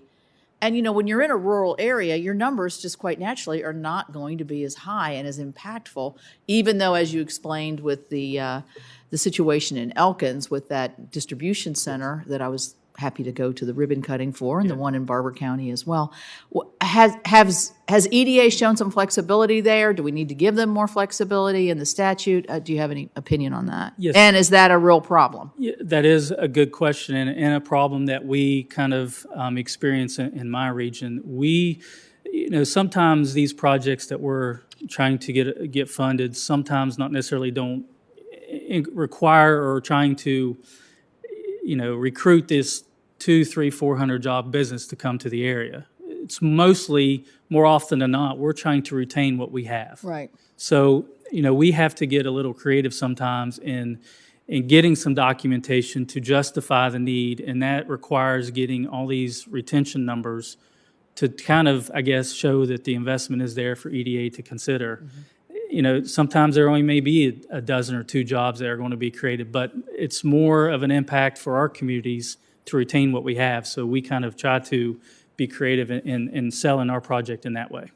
Thank you. I mean, I think as we're looking at reauthorization, I think not only, and I agree with what Mr. Bowman is saying, and you got to look forward into what the jobs of the future are, and also how you can use technology to be much more efficient. We got to remove some of these barriers that are systemic. They've been there for years, and as much as Tracy Rowan and you want to work together, and she's great, by the way. Yep. She's our state representative, to try to overcome these barriers. Sometimes it's just impossible, and then you kind of give up. I don't know. I'd like to give the other two witnesses in the room here, if you have, because you've been through this before, if you've experienced the same kinds of things, Mr. Bowman in Delaware. Yes, I completely agree. There's a lot of issues that get in the way of equity, whether it's rural or urban, underserved communities and so forth.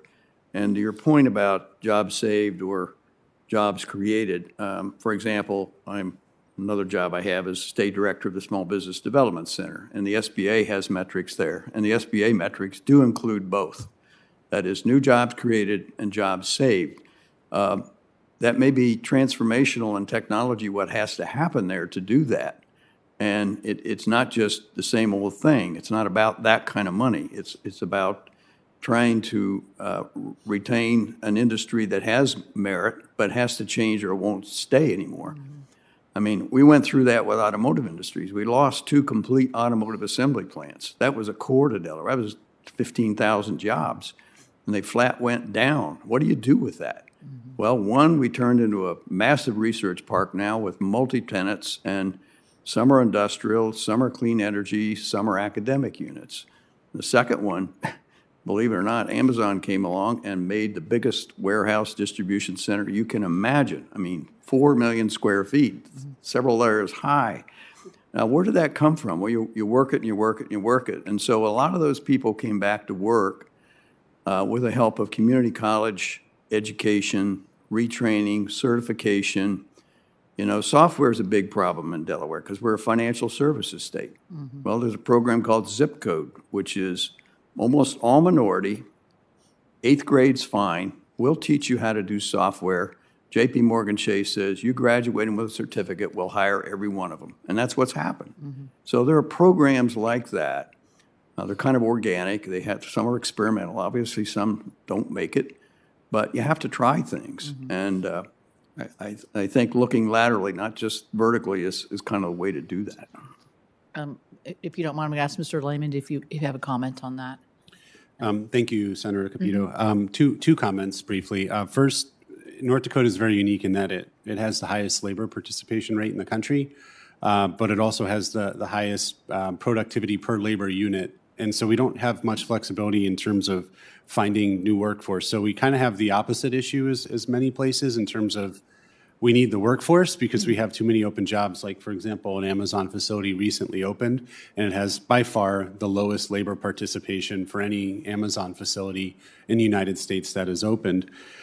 So going back to the equity issue, even though North Dakota is a very small populated state, we do have some urban areas that have creative ideas. There are businesses, I was speaking with Senator Kramer, that want to convert old facilities into housing and create the transportation network as well as English language training and a number of daycare, because that's obviously an issue. But again, the match constraints for private industry, they can only handle so many millions of dollars when they're medium-sized manufacturing firms, which would promote a pipeline of workforce, which would then create, from an equity and inclusion perspective, economic opportunity that's long-standing and long-term for communities that decide to make North Dakota home, or for groups that decide to make North Dakota home. On the flip side of that, going back to the coal example, being capped at $5 million when we have the opportunity today to literally take our coal, utilize it for fertilizer creation in a clean way, store the carbon, but also create energy that the rest of the world wants in terms of hydrogen and other clean mechanisms. The area where the EDA can help out the most in that area would be in DevEx or development expenditures, meaning we can find private capital, we can find projects, but nobody wants to pay for the development, the engineering, permitting, et cetera. This is the problem every economic developer has in the front country. side. And so if the EDA could step up in that area or from a programmatic perspective, that would really help communities rapidly transition into the next generation in terms of utilizing their natural resources for the benefit of the United States. Okay, thank you. Mr. Kelly? Thank you, Madam Chairwoman. Ms. Liu, I believe she's here with us remotely. Thank you for being here. I often hear from mayors and economic development staff in Arizona some of the same concerns that you shared in your testimony.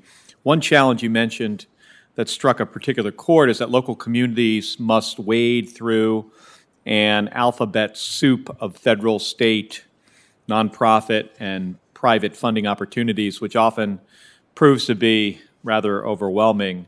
Can you expand upon your suggestion of having EDA spearhead interagency coordination for economic development initiatives?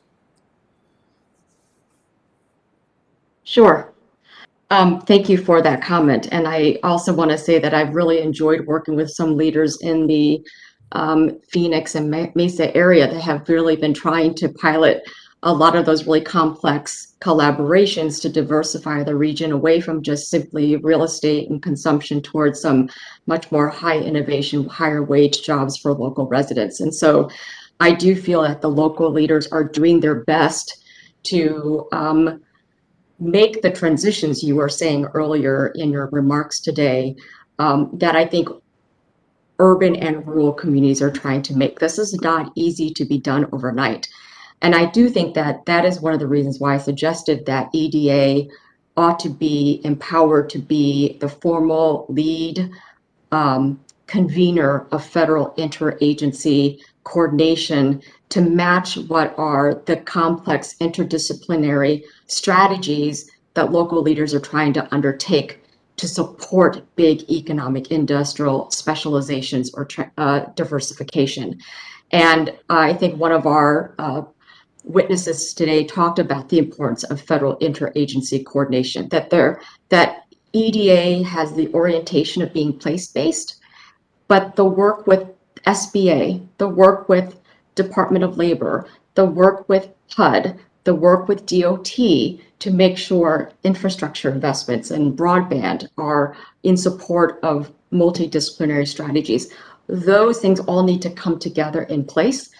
I do think EDA has had a history of doing some of that federal quarterbacking among federal agencies when it comes to clean energy job transitions, manufacturing community, supporting manufacturing communities, and so on. I think this opportunity with reauthorization is to make that a core part of EDA's mission, and perhaps by doing so also maybe elevate the undersecretary position to the assistant secretary position to an undersecretary position to give the role better leverage and visibility among peers in the agencies.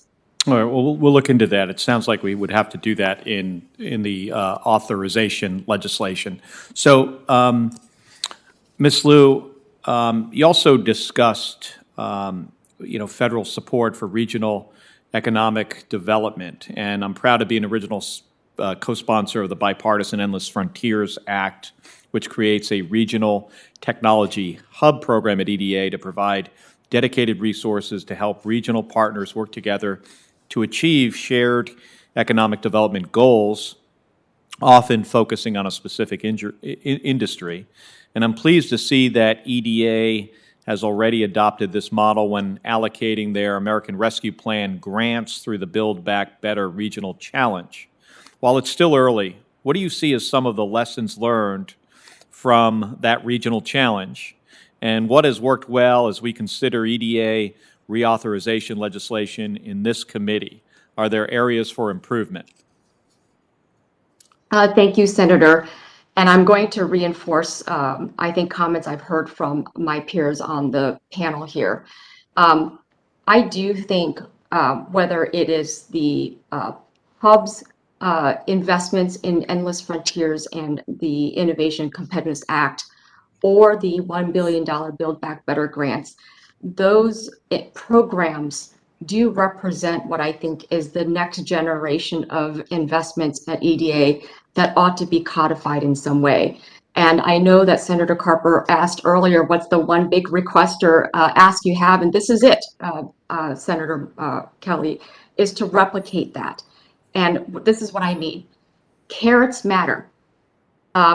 Local leaders respond to carrots. And in this particular case, the size and quality of the dollars do make a difference. And so what we need from EDA is bigger challenge grants over multiple years that activate the right collaborations, the right strategic initiatives, that prioritize workers, industries, perhaps new technologies to make the hard transitions that we've been talking about, and put a region or a community on a true path to economic transformation. That takes sizable investments. I do think that that can be structured so that both urban and rural communities can qualify for them. And I do think that by doing so, we're going to see some very tangible proof points in communities around the country around smart initiatives, that transformation and transition is possible, and inspire other regions to do the same and elevate. I think what we all want is results across the country at the scale we need, because we are in a winner-take-most economy. We do need more hubs in the middle of the country that are part of the innovation economy. And I think that, again, EDA creating big, large grants that reward interdisciplinary work, that reward comprehensive interdisciplinary strategies and different kinds of outcomes will get to those larger, I think, impacts that we all aspire. Well, thank you. Thank you for your answer, and thank you, Ms. Liu. Thank you for your testimony. Mr. Chairman. Senator Kramer, I think you're up. Thank you, Mr. Chairman. Kramer at bat. Yeah, it's been quite a sprint back and forth. But you all been great. You really have. And we've been very cohesive, I've noticed, and that's also good. And so you've covered a number of issues, but I want to start. Ms. Lewis said a couple of things that interest me, and I missed a little bit, and she brought me kind of up to speed with regard to agency coordination. And so I want to ask all of you. I'm going to start with you, Dr. Lamont.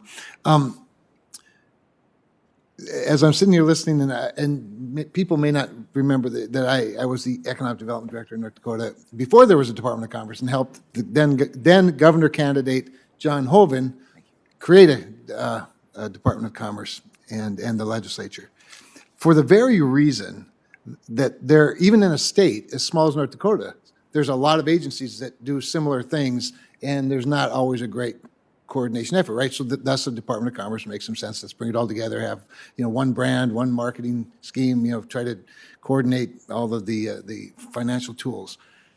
So I'm sitting here and I was thinking, well, let's see. Now you've got the EDA. Today's all about the EDA, and you hear some of the good things and some of the challenges and some of the tweaks.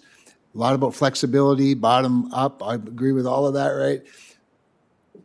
But I would be interested if anybody had any ideas about whether we could reconcile some of the multitude of programs. So EDA has one set of rules, right? And you got to do all this paperwork. And then but they're not the same as maybe a CDBG grant, not the same as which is not the same as USDA Rural Development Grant, which is not the same as an SBA loan program.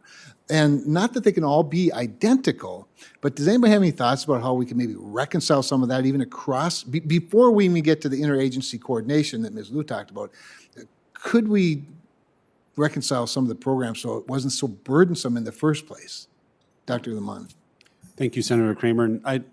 Publicly, I'd like to thank you for laying the foundation for a lot of, in reality, I'm not just saying that because you're U.S. Senator from North Dakota, but a lot of the reason why we're seeing a lot of the energy successes and programs today that have been successful for our state are due to your vision, as well as some of your successors before I showed up. So I got really lucky because my job's really easy as a result. But I would say that many federal programs, whether it be like you mentioned HUD or DOT or EDA, et cetera, tend to be fairly burdensome I imagine from your perspective, you know, at a local rural economic development organization, they may not, especially in smaller or lower populated counties, they may not have the requisite staffing to put together these burdensome approaches. My suggestion would be to reduce duplicity in terms of programmatic delivery, but also if there's a way we can streamline these things. You know, in some applications, you can have requirements as high as several hundred pages. And in local communities, and I know EDA tends to be among the better, but in local communities, that's very burdensome. So it's not just the financial burden of the match requirement, but it's also, you know, the audit burdens, the paperwork burdens, the collection of data burdens, et cetera, that they may not have access to. My suggestion to fix that would be for the EDA, maybe to form like, and they may have this, but I'm unaware of it, like a rural development task force, so that communities that don't have the resources and require the streamlining can help educate federal agencies on areas that we can help them streamline the process, but also help them with their grading criteria, because a lot of times we find that return on investment may not be as may not be as high on the list as other priorities, but these returns on investment to communities, if streamlined well, could serve the federal government and rural states across the country. So I would recommend having state, local, regional mix to help inform and recommend programmatic delivery for the EDA. Great. And I guess I would just extend that same question to you, Mr. Whitehair and Mr. Bowman, as well as Ms. Liu in the remaining minute or so that we have. Sure. Thanks. Good question. Obviously, as a as a practitioner of doing these applications on a daily basis for a number of years, obviously, you know, from my position, would it be easy to have the same application for every program that is available? Absolutely. Our job, our responsibility as an EDD is to make sure we make it as easy as possible for our communities and don't get overwhelmed and looking at some of the possibilities that may be available for their you know, priorities in their communities. You know, I guess where it gets, you know, and again, from my perspective, a lot of the communities really don't understand what the involvement requires as far as putting together a project or some of the regulations that come with some of these agencies that you identified, for example, CDBG. There are some aspects of those programs that I think could be streamlined, absolutely. Till this day, you know, I've been 25 years. I don't understand why it's in there. You know, some of these requirements and regulations that come with these programs does not make sense. Has no bearing on the project specific scope of that project. But I think, you know, definitely it would be nice to have it streamlined a little bit, because it does deter communities from applying to some of these programs. However, on the other side of that, you know, my job is to make it easy as possible for these communities in order to do it and don't get overwhelmed. So, thank you. Anybody else in the remaining seconds I don't have? Mr. Bowman. We usually allot yes. 7 minutes, but our colleague's time has expired. Is there anybody else that wanted to say something? Did I hear, Ms. Liu, was that you? Yes, I just wanted to quickly say that I reinforce the desire that we probably don't need a lot of new programs and instead need to focus on effective implementation. So just 2 ideas. One is whether or not interagency federal coordination can actually happen at the regional offices to provide technical assistance to local leaders, urban and rural, on how to navigate co-investment opportunities in the federal government. I think what we're hearing from our leaders here as the practitioners have a really hard time understanding the maze of dollars. If the regional offices provided that interagency coordination and technical assistance, I think that would be great. And I think it'd be really interesting for the headquarter offices to think about joint NOFAs to facilitate sort of coordinated co-investments around these big plans that local leaders have. Thank you. Thank you, Mr. You're welcome. I got a couple questions, and I think we'll be close to wrapping it up. Again, for Mr. Whitehair, a subject that's near and dear to all of our hearts, especially in Delaware, and that is broadband deployment, access to the internet. But Mr. Whitehair, I believe you discussed the need for broadband and its impact on economic development across a wide swaths of our economy. Almost every aspect of our economy is affected by this. But could you expand on this further and discuss the impact it's having in your state, my native state?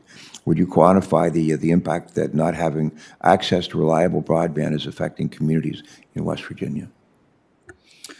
Well, good question. Obviously, a topic that is probably a priority in the state of West Virginia for a number of years now since the pandemic, but it is an absolute necessity that we find a way to get high-speed broadband deployed into rural West Virginia.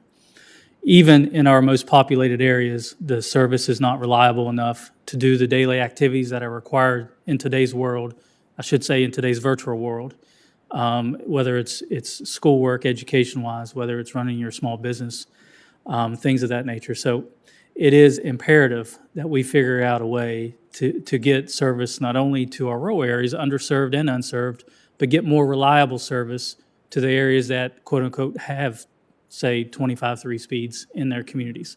So it's been a struggle, to say the least, I guess. We continue to fight and fight the good fight, as they say, and we'll continue to pursue those opportunities that have been made available here recently. So, do you want to expand on that at all? Jump into that. Well, I know this that is we've worked on a you. regional in the region that Mr. Whitehair is, and we have worked on a wireless project where we got to reconnect from USDA. But here's the deal: there is a lot of money coming through the pipeline here on this, and I really think between the FCC, between USDA, between what could actually happen when the BIF passes, I think this is our chance to really grab it and do it. And so you all have to be at the forefront of this. You know where the gaps are. You know, there's a whole debate on where the maps are and who's served and who isn't. We know they're inaccurate. We're not going to get accurate maps, probably in the next year. So I think we've got an opportunity to use your knowledge and other knowledges at our Broadband Council that we have in our state of West Virginia. But it has to be, as we've all said, a coordinated effort from all these different entities and the private sector. And I'm excited about it, but I just don't want to miss the opportunity. We went down that road in 2010 with BTOP, and you're smiling, and and that was not a good journey for our state, and I don't want to go down that road again. So we're ready to. Be ready, I guess, is my bottom line here. This is coming. Do you have that issue in Delaware? You're so much smaller than we are. And Yeah, actually, we're the flatter. I describe this as the Flatter. 49th largest state, and that would be Delaware. 100 miles Well, if you from north to ironed south. our state out, we'd be It would be as big as as a Texas. country. We would be. You'd be the rest of us in West Virginia. Anyway, thank you. You bet. Thank you. Maybe a last question, if I could, for Michael Bowman. Sometimes we find that barriers exist for smaller states and communities in those states in obtaining federal grants. And I understand firsthand that the process can be challenging, daunting, if you will. Do you feel that this is the case with the EDA? And how, if it is the case with EDA, how can we better address these barriers? Yeah, I think through time, I've felt some of that is true, but not just EDA. I think, for example, in technology, you can look at the data, but the Boston area, the California area, the Austin area gets all the money. And it's often, that's the case. That's why NSF has an EPSCoR program. And NIH has an INBRI program. It's to set aside a certain amount of money that actually can be competitive with smaller states.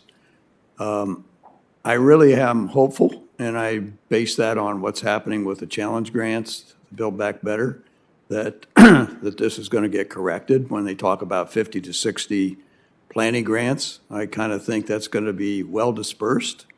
When you think about what Amazon did when they said we're gonna put $1 billion in one place, and ended up in Northern Virginia. That's one place, and this has the opportunity to be much bigger than that. So I'm hopeful. All right. Let me say, our other witnesses, including Ms. Liu, any other quick comments or thoughts you would have? Mr. Layman? Thank you, Mr. Chairman. This broadband discussion actually is a perfect example of a top-down versus bottom-up approach. North Dakota has many firsts, but we're also the leading broadband producer per capita in the United States. So when the federal government does a broadband initiative, states like North Dakota are actually punished. So if we had a bottom-up perspective to offer, we would ask for similar dollars to upgrade communication platforms. For example, we know that unmanned systems, as well as all the computational science and data networks that are required to fuel our state to the next generation, would be an excellent alternative for us as industry, as well as the state governments already made those investments. So this is why I think having that bottom-up approach, or at least the ability to influence funding, would be super helpful for a state like North Dakota. Okay, thank you. You're very welcome. Thank you. Mr. Whitehair, any closing thoughts? No, sir. I appreciate the opportunity, and it's been enlightening to hear some of the comments from the other parts of the country. I do appreciate Assistant Secretary Castillo for her efforts in working with the EDDs, and I look forward to hopefully EDA becoming reauthorized in the near future. So thank you. Yeah, thank you. Ms. Liu, any last thoughts? I do want to just reinforce something I heard from Senator Cardin, which goes back to this issue of capacity that you're all asking about, is that both urban and rural places are low capacity places. When economic distress strikes mid-sized cities as much as they do rural counties, the Flints, the Garys, the Akrons, the Youngstowns, mid-sized cities in other states. So I just hope that, like the spirit of this committee, we think about a bipartisan urban-rural common ground when thinking about these solutions, because they are really shared. And so focus on technical assistance, the focus on acknowledging what is unique about low capacity places when we think about these grant applications across the urban and rural continuum, I think would be one of the most successful things too that EDA can do with your leadership. Thanks for that. Well, I'm looking at the at our audience here, and looking at the Secretary Castillo. Thank you so much for joining us. Thanks for your leadership and for the great work that your team does across the country. I'm a retired Navy captain, Vietnam veteran, and one who has seen our country torn asunder during the Vietnam War. Many of us witnessed that, suffered through that. We've gone through the worst pandemic in the last 100 years, one of the toughest economies since the Great Depression. And I was with George W. Bush. He was honored at a dinner in Wilmington this past weekend, and had the opportunity, he and our governors together. When he was president, I was here in the Senate, and we found, even though we're on opposite sides of the political aisle, found ways to work together. And it was great to be with him. One of the things he talked about in his remarks was how we need to be united as one, as a country. And we're all going to have our differences, but at the end of the day, we need to figure out a path forward from those differences. And just as he talked a bit about 9/11 and how that served to be something that united us, didn't divide us, we need the same approach with respect to the pandemic. It should be something that unites us, not divides us. This battle against global warming needs to be something that unites us, not divides us. I love music. My colleagues know that I love music. And every now and then I pick up on a lyric that has a particular relevance to what we're doing here. And I get in we talk about the technology changes things. And I used to have a little 7-transistor radio that I would listen to music on when I was a kid growing up in Virginia. But now I have a car that has incredible, you can just listen to almost any kind of music under the sun. And some of you have that as well. And a couple of days ago, I heard a song, old song that I always enjoyed by a group that ended up going their separate ways, Simon and Garfunkel. And the song that they played on my music machine in my car was had the lyric about they've all come to look for America. They've all come to look for America. Let me see if anybody in the audience, I see some people in the audience that remember that lyric. And the song goes on to say, we talk about marrying our fortunes together, marrying our fortunes together. And if we're going to continue to be a great nation and help lead the world, that's one of the things we need to be able to do even better going forward, despite the challenges that we face. One of the things I really like about EDA, especially what we've done with EDA, in conjunction with EDA in Delaware, it enables us to marry our fortunes together. From the northern part of our state all the way down to the southern part of our state, and do so in a way that lifts all communities, all communities. That is a great thing. And it's a gift that EDA has been given, and we in the Congress and this committee especially given our jurisdiction. So thank you again, Madam Secretary, to you and your team. You're a big part of that, marrying our fortunes together. Great debt of gratitude to our witnesses today and to our colleagues who joined us as well. Now, I think, I'm going to look here, I think there's, my staff usually gives me a closing statement, and I'll try to paraphrase this, and I appreciate the closing statement. But we especially look forward to working with the Secretary and her team and our colleagues on the committee and off the committee as we begin to work on reauthorization for an agency that hasn't been reauthorized in, what do we say, 17 years. That's just way too long. And as we look forward to working together to reauthorize this agency, and not just for going through the process of reauthorization, but in order to be able to do our jobs better, be more effective. When people ask for little kids in schools ask me what I do, I always say that I help make the rules for the country. And then I say, what else do you do? I say, we try to help people. And the best way you can help people is make sure they have a job. Make sure they have a job and can support themselves and their family. That's what we do. And we can never do enough, but with the help of EDA, we're going to do a whole lot and a whole lot better. A little bit of housekeeping. I would ask unanimous consent. I love asking unanimous consent while I'm the only one here. But I'd like to ask unanimous consent to submit for the record a variety of materials that include letters from stakeholders and other materials that relate to today's hearing. Hearing no objection. Senators will be allowed to submit questions for the record through the close of business on Wednesday. That's November 17th. We will compile those questions. We'll send them to our witnesses, and we'll ask our witnesses to reply by Wednesday, December 3rd, which is a big day in this town, and some of you may know. And so we'll look for your responses by Wednesday, December the 3rd. And again, one last thank you to everyone. And with that, our hearing is adjourned. I'm going to go join my colleagues and keep on voting. Thanks. Thank you all. Have a great day.